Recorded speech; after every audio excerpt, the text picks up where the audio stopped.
Yang saya hormati Menteri Koordinator Bidang Kemaritiman dan Investasi, abang saya,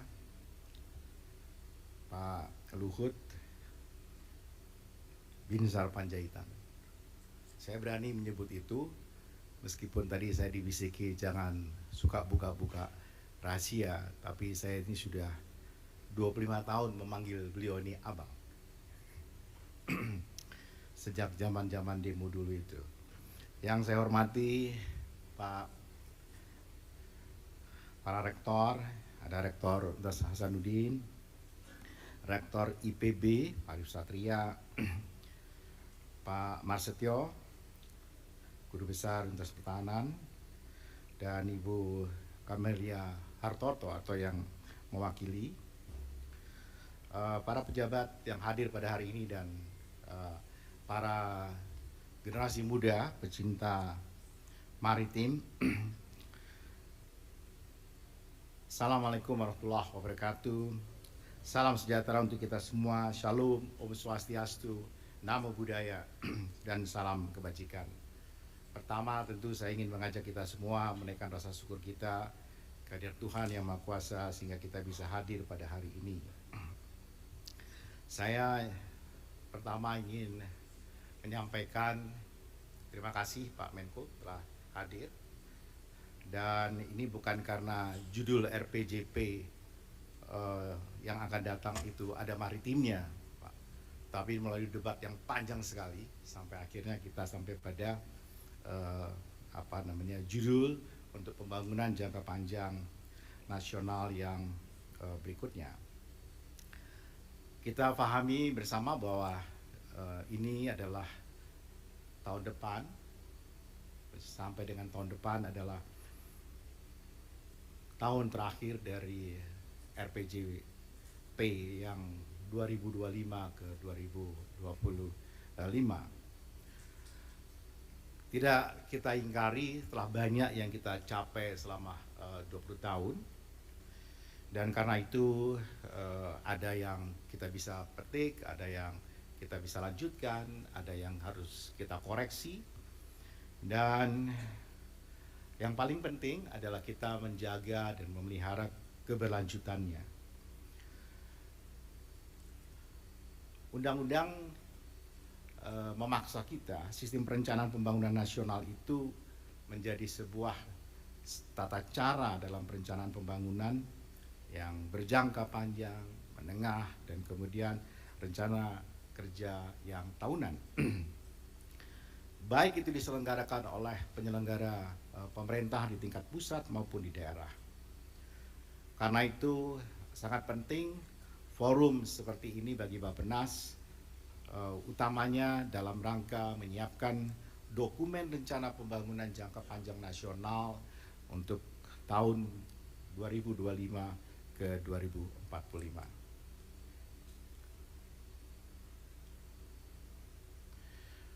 Setelah kemerdekaan, memang kita mengalami beberapa orientasi arah pembangunan ekonomi. Karena itu, dan tadi juga beliau sampaikan, kita belum terlalu banyak menyentuh kemaritiman kita. Kita belum melihat dengan atau setidaknya mengoptimalkan karakteristik utama wilayah Indonesia. Yang kita tahu sekitar 6,4 juta kilometer adalah lautan dan hanya 1,9 juta yang daratan. Tapi orientasi kita agak seperti menjadi anak benua, padahal kita adalah anak maritim. Adalah Juanda, ya, Perdana Menteri yang pernah jadi Perdana Menteri di tanah air kita ini, yang menginisiasi titik balik konsepsi dan paradigma pembangunan politik.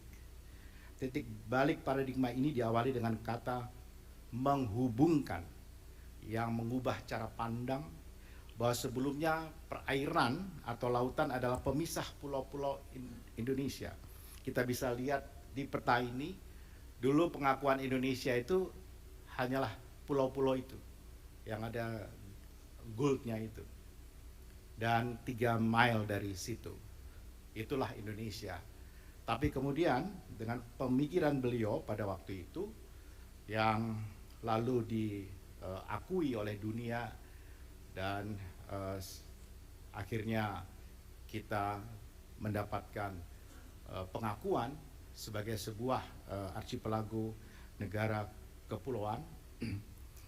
Dan karena itu sudah patut kita pada rencana pembangunan jangka panjang berikutnya ini mengusung konsep visi Indonesia Emas, yaitu negara maritim yang berdaulat, maju, dan berkelanjutan. Tentu ini cara-cara pandangnya pun akan menjadi berubah, saya kira.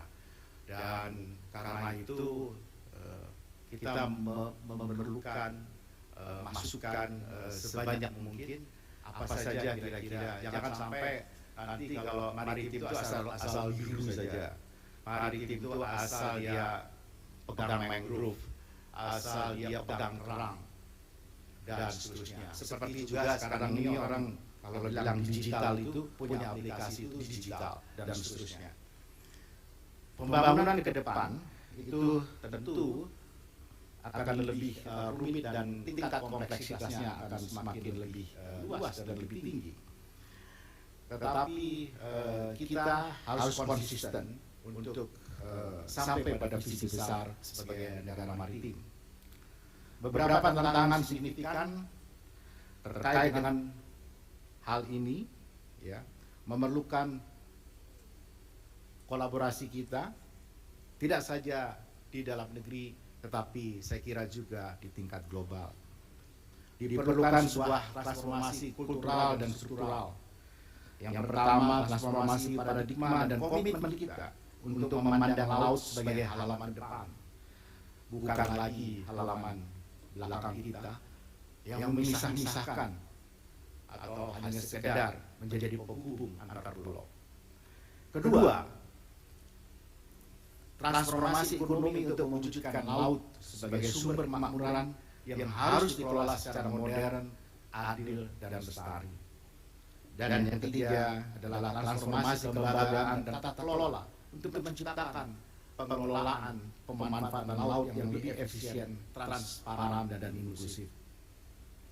Banyak bukti sejarah yang menggambarkan, misalnya Sriwijaya, Majapahit, yang berjaya di masa lalu karena memanfaatkan kondisi geografis dan karakteristik wilayah sebagai sumber kekuatan pada masa itu.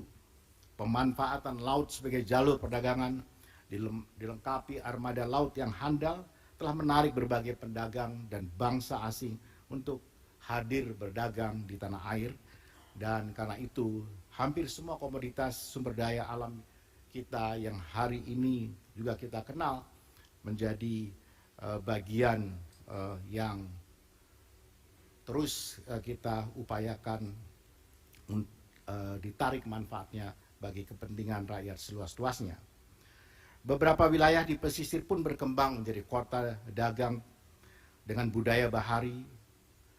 Berbagai kearifan lokal, sastra, seni, dan budaya terkait kemaritiman masih kita jumpai di banyak suku kita di beberapa pulau. Memang dinamika geopolitik dan geoekonomi saat ini harus kita mampukan, kita manfaatkan menjadi modalitas pembangunan, mulai dari letak geografis hingga mega biodiversity yang melimpah yang kita miliki. Indonesia berada di antara dua samudra dunia yang utama, Samudra Hindia dan Samudra Pasifik, serta di antara dua benua besar, Asia dan Australia. Sebagai negara kepulauan archipelagik yang terbesar, kita memiliki alur laut kepulauan Indonesia 1, 2, 3 yang menjadikan jalur distribusi penting dan perdagangan internasional. maritim tentu bukan hanya dilihat sebagai satu sektor. Diperlukan lintas sektor dan pemangku kepentingan untuk mengoptimalkan pendekatan terestrial dan maritim secara terintegrasi. Negara maritim adalah negara yang mampu memanfaatkan secara optimal ruang dan seluruh sumber dayanya secara berkelanjutan dengan leading sektor yang berbasis kelautan. Visi Indonesia dalam RPJMN 2025-2045 ini akan menjadi basis pentahapan pembangunan jangka menengah dan tahunan secara strategis dan sistematis. Langkah-langkah strategis ini sebagai upaya kita memenuhi berbagai komitmen global, termasuk mencapai tujuan pembangunan berkelanjutan di tahun 2030 dan mudah-mudahan net zero emission di tahun 2060 atau lebih cepat dari itu bisa kita cepat. Selanjutnya saya mohon perkenan Bapak Menko Kemaritiman dan Investasi untuk memberikan arahan. Demikian dari saya. Assalamualaikum warahmatullahi wabarakatuh. Waalaikumsalam warahmatullahi wabarakatuh.